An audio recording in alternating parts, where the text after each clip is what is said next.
இந்தம்மா ரிங் போகுது, நீயே பேசு. ஹலோ அண்ணே, நான் தான் கௌரி பேசுறேன். ஆமாமா, என்னென்ன பண்றது, அதுக்கு தானே இப்ப கால் பண்ணிருக்கேன்.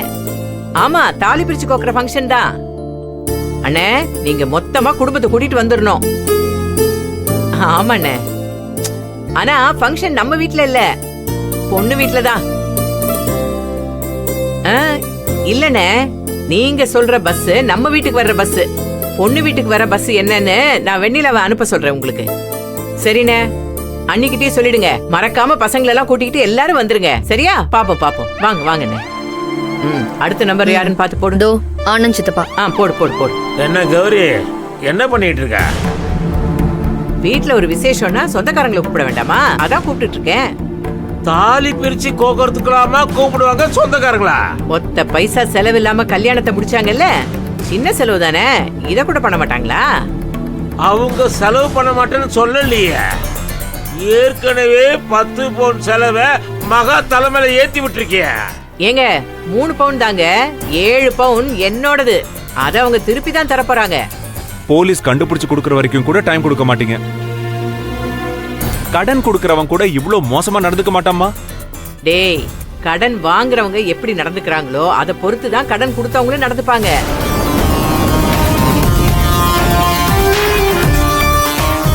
திருடு போயிடுச்சு நாடகமாடி என் பொருளை ஏமாத்த பார்த்தா நான் சும்மா விட்டுருவேனா? நாங்களே செயினை திருடி நாங்களே போலீஸ் ஸ்டேஷன்ல போய் கம்ப்ளைண்ட் கொடுப்போமா? இத கூட நீங்க யோசிக்க மாட்டீங்களா? அதுக்கும் நீ ஏதாவது டிராமாவை ரெடி பண்ணி வச்சிருப்ப, யாருக்கு தெரியும்? அநியாயமா பேசாத கௌரி. தாலி பிரிச்சு கோக்குற ஃபங்க்ஷனை ஒண்ணு மாப்பிள்ளை வீட்டுல செய்யணும், இல்லனா கோயில்ல செய்யணும். 2 இடத்துல இல்லாம எதுக்காக மகா வீட்டுல செய்ய சொல்ற? அது பெரிய அநியாயம். இங்க பாருங்க, இந்த வீட்டுக்குள்ள மருமகளா அந்த அகிலா வர முடியாது. கோவில்ல ஃபங்க்ஷனை வைக்க எனக்கு விருப்பம் இல்ல. அவங்க தானே தாலி பிரிச்சு கோக்கணும்னு வேணாங்க, அவங்க வீட்லயே வச்சுக்க சொல்லிருக்கேன்.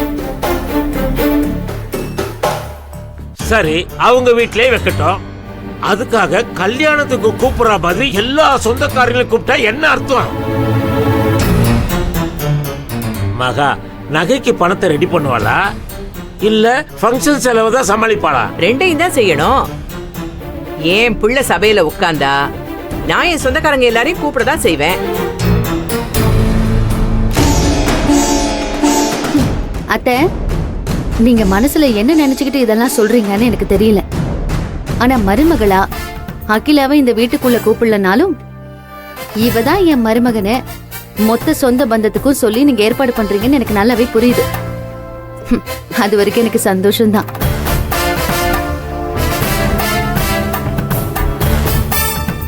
ஓ, இதுல அப்படி ஒரு பாயிண்ட் இருக்கா? நான் அதை யோசிக்கலையே மகா.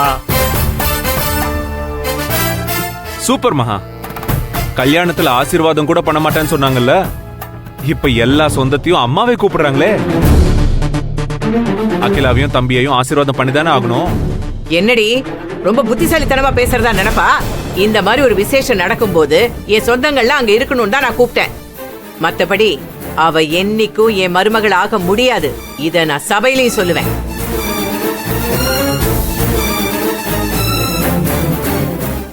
என்ன கொஞ்சம் பொறுமையா இருக்கலாம்னு பார்த்தா தலைமையில ஏறுவீங்களா? ஜாக்கிரதையா இருங்க சொல்லிட்டு. கௌரி, உனக்கெல்லாம் மனசாட்சின்னு ஒண்ணு இருக்கா இல்லையா? எனக்கு இருக்குங்க. இதே கேள்விய கண்ணாடி முன்னாடி நின்னு நீங்க எல்லாரும் உங்களை ஒரு தடவை கேட்டுக்கங்க. மனசாட்சி இருக்கிறவதான் திருட்டு தாலி கட்ட என் பிள்ளைய கூட்டிட்டு போனாளா? அத்தை, நீங்க மனசாட்சியோடு நடந்துக்கிறவங்களா இருந்தா நானும் இப்ப இத மறைச்சி கதிர அகிலாவுக்கு தாலி கட்ட வச்சிருக்க மாட்டேன்.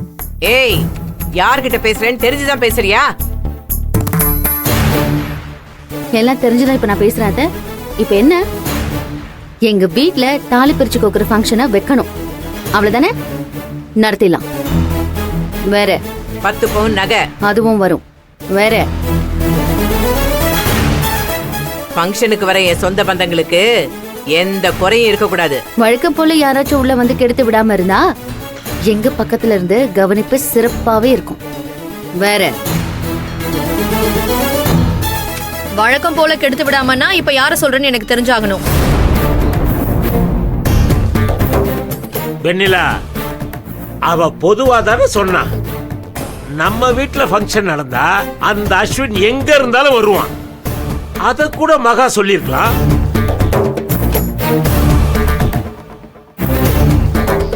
அந்த அஸ்வினுக்கு இங்க இருந்த யாராவது உதவி பண்ணுவாங்க. அத கூட மகா சொல்லிருக்கலாம். உனக்கு எதுக்காக சுருன்னு ஏறுது?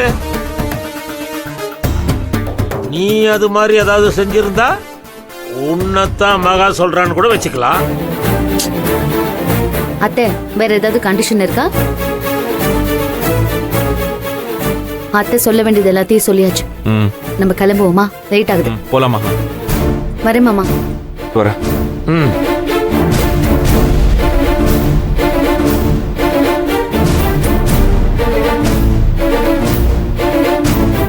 கிடைக்கிற மரியாதைய கெடுக்கிற வேலையாவே வச்சிருக்கிற நீ. உன்னை யார் என்ன பண்ண முடிச்சு? இவ என்னம்மா இவ்ளோ திமிரா பேசிட்டு போறா? விட்டா ஃபங்க்ஷனை நல்லபடியா நடத்தி முடிச்சு அந்த அகிலாவை இந்த வீட்டுக்கே கூட்டிட்டு வந்துருவா போல இருக்கே. ஏய், அம்மா, அது நான் இருக்கிற வரைக்கும் நடக்காது வெண்ணிலா. ஒண்ணு 7 பவுன் செயினை குடுக்கறதுக்கு அவங்க கஷ்டப்படணும், இல்ல குடுக்க முடியாம அசிங்கப்படணும். என்ன ஆனாலும் அந்த 7 பவுன் எனக்கு வந்தே ஆகணும். அது வரைக்கும் நான் விட மாட்டேன்.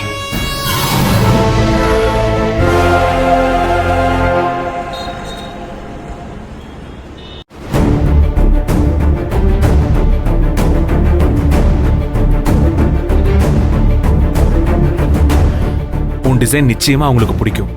டென்ஷன் ஆகாம இரு. சார், வாங்க மேடம். வாங்க சார். பேக்கிங் ஏரியாவில் சின்ன கன்ஃபியூஷன், அதனால அங்கே போயிட்டேன். லேட் ஆயிடுச்சு. Very sorry. பரவாயில்ல சார். டிசைனை உங்ககிட்ட காட்டி அப்ரூவல் வாங்கிட்டு போலாம் தான் வந்திருக்கோம். டிசைனா? நாங்கள் தான் ஆல்ரெடி டிசைனை அப்ரூவ் பண்ணிட்டோமே.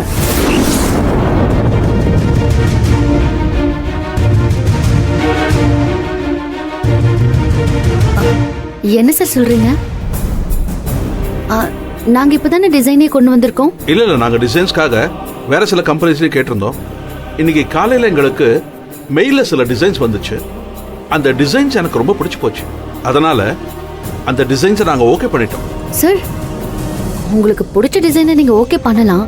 ஆனா எங்க டிசைனை பார்க்காமலே ஆல்ரெடி வந்த டிசைன் தான் பெஸ்ட்னு நீங்க முடிவெடுக்கிறது நியாயம் இல்லை சார். ஓகே, அப்படி ஒரு தப்பு எங்கள் சைட்லையும் இருக்க வேணாம். Show me your designs. அதை பார்த்துட்டே நாங்கள் ஃபைனலைஸ் பண்ணிக்கிறோம். Sure sir.